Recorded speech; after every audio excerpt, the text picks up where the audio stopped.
right, man, so we're back in the garage, Mr. Martin 405, back with another video. And today, man, trying to tackle this brake booster. Having issues with these brakes, so I've already kind of started on it, man. Sometimes come out here in the garage and I just get jumped on it, get started on a project. And don't have time to get the camera rolling. When you get out here and you're trying to get stuff done, you kind of forget about actually getting the content. But all I've done so far is loosen up my bolts to my master cylinder, about to get that pulled, my brake lines and all that good stuff. Thought I'd get y'all this footage. Stay tuned. All right, man, so got the master cylinder out. If you're taking yours out, just giving y'all some of the information as I go along. The front line is a 12 millimeter bolt. Yeah, it's a 12. And then the brake line for the rears is a 14, which I figured they'd both be the same size, but hey. So I got that out, getting ready to go make my bread and butter at the JOB. So I'll be checking back in here in a minute, which again, all of this will be thrown together so you won't know the difference. But try to finish getting this master cylinder out of here before I do that, because I gotta get my master cylinder cleaned up. It's rather dirty, and then try to get the rest of this thrown in here. Figure it might as well, being that I'm changing all of this other stuff out of here, whether I'm having problems with it or not. The fact that some of this stuff hasn't been off in 30 plus years, might as well go ahead and change it versus waiting until I have an issue with it, i.e. Fuel injectors and some of the other stuff that I changed just while having that off. Wow. Mighty windy out there. That is a dumpster rolling down the street. Got distracted. Anyway, it's my neighbors. Let me go grab that. Hold on. All right, man. So this is a very fun, not really easy, or should I say not really hard, my bad. Not a hard job to do. It's just a tight area, which I feel like mine is probably a little bit easier to get to, being that I have a couple parts off. So, and that I have my steering wheel out. Some of these other parts makes it a little bit easier to get to, especially with the kick panel I already out down here, which you'll have to take that out anyway, of course. But the back of my light situated. The back of your brake booster, right there. Of course, this is the top of your fucking arm in here. Top of your brake pedal, right here. And then back here, you have two 1/2-inch bolts. So of course, one on this side, one on that side. I don't know how good you can see that. And then the important thing, if I can get down here and put this camera the right way, is the, all right, where we at? All right, so is the part right there. Goodness.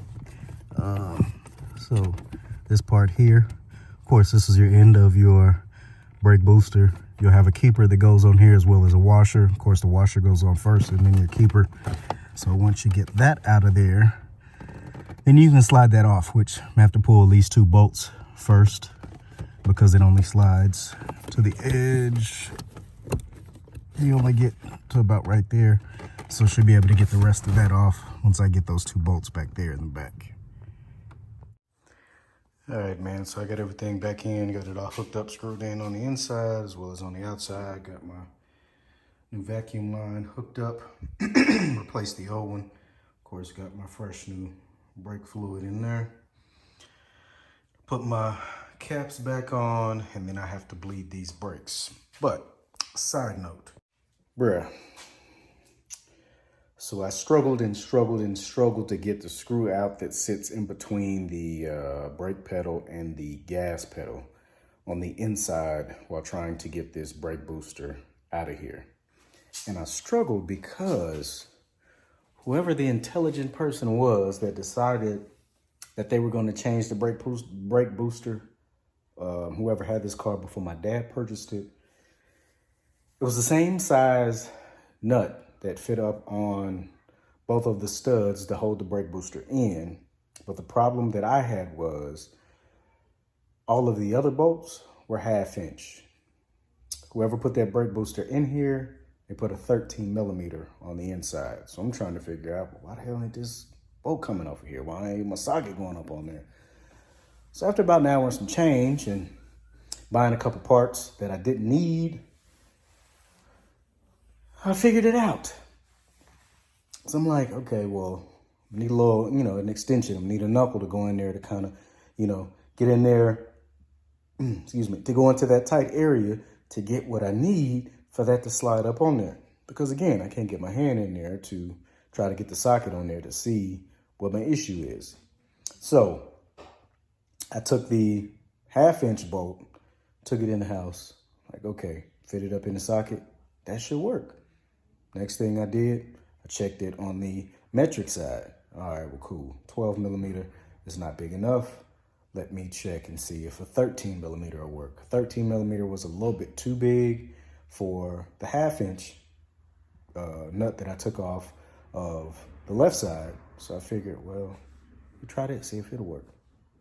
Slid right up on there, was able to get the bolt off. So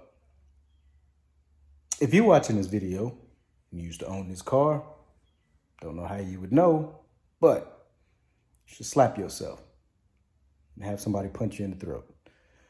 Anyway, man, that's one of the odds and ends about, really doing the hands-on work, doing the work yourself versus taking it to a shop, which it's understandable at certain points why certain shops charge what they charge. Because had I been working in a shop and doing this work and I ran across that problem, I'd be mighty upset because you have it in your mind, hey, this job is going to take X amount of time. I'm gonna need these tools, only to figure out, nah, it's gonna take way longer because what I thought was in there is not what's actually in there. On top of the brake booster that I took off, all the stuff that's supposed to be on the inside to kind of hold that vacuum, all of the stuff that's in the new one. So you see what I mean? Like, this is the old one. Slide this off and you look down in there. Of course, it's supposed to be a whole lot more than what's down in there. All that stuff is disintegrated. It's old. Excuse me. Now, this is the new one. You can already tell before I slide this off that there's way more in here. So that sustains that vacuum on that brake booster. So that's all the stuff that's supposed to be in there that is disintegrated in the old one. So plus this one is metal. You know what I mean? All of the issues that I've seen with the plastic one that people have had, all that stuff was pretty much completely ate up. So I would only assume someone took the brake booster off and was like, well, I'm going to eventually sell this car, so I'm not buying a new brake booster to put on there. Because had it been changed a couple years before my dad got it, it wouldn't be that bad. You know what I mean? So, bro, one of them things, kind of dealing with a headache, but at the same time, at the end of the day, I'll know what it is that I have. So, parts that I've changed thus far, I've completely removed and put on a brand new headlight motor on the passenger side. I rebuilt the headlight motor on the driver's side. I've changed the headlights. I've changed all of my bulbs all the way around to LED bulbs. Pulled my runners off. I changed my fuel injectors. I changed my thermostat. I changed my EGR valve. I changed my vacuum lines. Brake booster. Instrument cluster where my speedometer and all of that stuff is.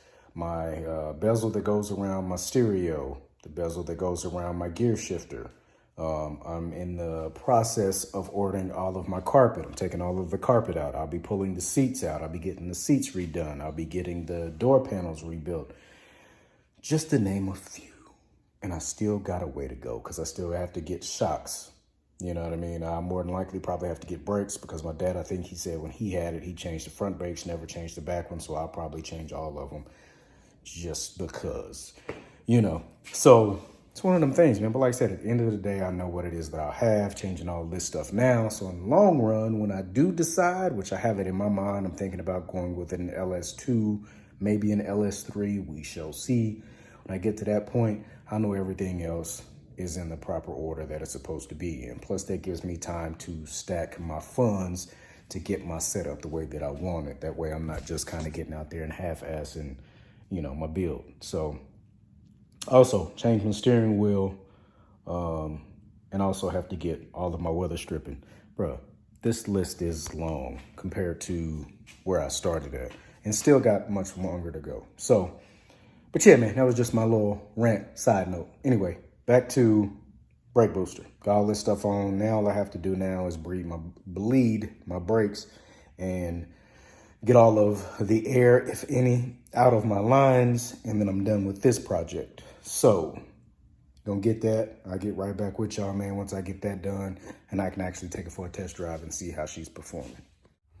All right, man, so brake booster's done. Got that project knocked out, man, so that's gonna wrap another video.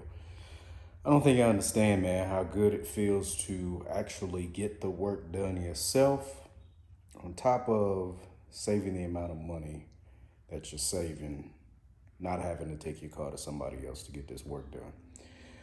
But anyway, man, I have another video not too far behind this one where I'm doing my bread box delete, getting that done. I'll actually be changing out the stereo in here, so I'm pulling that 10.1 inch stereo in here and just going with a nice 7-inch.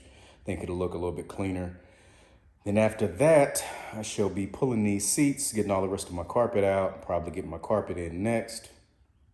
And then I also have to order my weather strip. So weather strip will probably be next, trying to get the rest of my interior knocked out, get all of the other odds and ends that I need to get knocked out on the inside, jumping back up under the hood to mess with some stuff up under there. Had one of my spark plug wires routed the wrong way. And I should have had it a little bit further away from some of the manifold parts and some of those components. And it actually got a little bit, didn't really get melted, but it put heated it up really good and put a crack in it. So had to pull all those off, got to replace my wires and run those the way that I need to run them. I also have to adjust my headlight lid. Tired of that situation. But trying to get all this stuff done, man, so I can get her off into the paint shop, get a new coat of paint on it after I get all this other stuff done. But anyway, that'll wrap up another video. Appreciate y'all as always, man, for commenting, subscribing, sharing, all that good stuff, man. Y'all know who y'all are. Appreciate y'all more than y'all know. Just jumped over 700 subscribers as well as 100,000 views. So y'all have been checking out my videos. If y'all have been watching the videos and you haven't subscribed, man, I'd appreciate it if you did. You know, I got plenty of content coming. Like I said, I'll probably be jumping back on Durango here before long, redoing my wrap on there. So y'all stay tuned, man. Till the next video. Peace.